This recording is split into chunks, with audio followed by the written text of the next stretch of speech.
Lors du dîner en famille, papa a demandé si mon argent de poche suffisait. Quand je lui ai demandé « Quel argent de poche ?», son visage est devenu pâle. Pendant 4 mois, je me suis épuisée avec 3 jobs.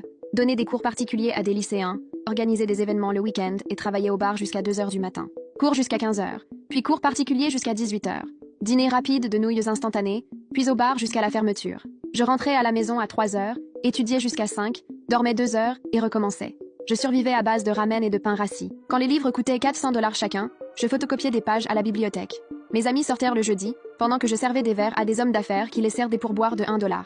Mon compte bancaire ne dépassait jamais 200 $. Chaque dollar était compté. 50 pour le transport, 30 pour la lessive. Je portais les mêmes 3 t-shirts, et mes chaussures avaient des trous recouverts de rubans adhésifs. Pendant ce temps, Maria inondait Instagram depuis Paris. Café de designer, lieux à la mode, escapade à Monaco le week-end, nouvelle robe Dior avec des phrases du type « Maman, c'est toujours exactement ce dont j'ai besoin ». Quand je suppliais maman pour 200 $ pour la nourriture, elle soupirait lourdement. « L'argent est juste, le cabinet de ton père va mal. Payer ta scolarité nous met déjà à la limite. » Alors j'ai travaillé encore plus, pris plus de cars, sauté des repas pour économiser. Vendredi dernier, tout a changé. Je servais des cocktails quand la pièce a commencé à tourner. J'ai essayé de m'appuyer sur le comptoir et puis... plus rien. Je me suis réveillée dans un lit d'hôpital, avec une perfusion au bras. Le médecin a été direct. Vous vous êtes évanoui par épuisement et malnutrition. Votre taux de sucre était dangereusement bas. Mon responsable du bar est venu me voir avec un air coupable. Même en travaillant double chaque week-end, prenez le reste du mois de repos. Cela signifiait perdre 1200 $ dont je n'avais désespérément pas besoin. Un ami est venu avec des sacs de nourriture et m'a préparé des spaghettis. C'était le premier vrai repas que j'avais eu depuis des semaines. Pendant que nous mangions, il a dit quelque chose qui m'a dévastée. Ton père est chirurgien et possède une voiture de luxe. Tu es allé dans une école privée.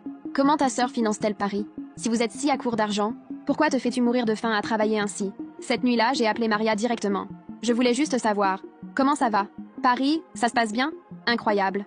Maman vient de m'envoyer un sac Chanel magnifique pour mon anniversaire le mois prochain. J'ai eu un pincement au ventre. Et comment fais-tu avec l'argent? Paris doit être très cher. Oh, je ne m'inquiète pas pour ça.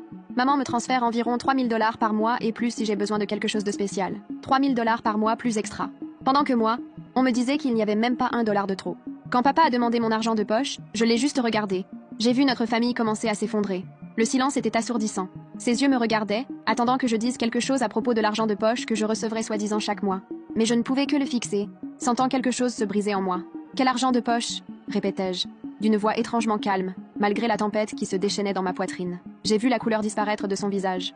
Maman laissa tomber sa fourchette sur l'assiette, le son métallique résonnant dans la salle à manger. Aucun des deux ne dit rien. Ils se regardèrent juste avec cette expression que je connaissais trop bien. L'expression de 2 personnes prises dans flagrant délit de mensonge. « Chérie, on pourra en parler après le dîner. » Essaya de sourire maman, mais sa voix tremblait légèrement. La nourriture refroidit? Non. Le mot sortit plus fort que prévu. Parlons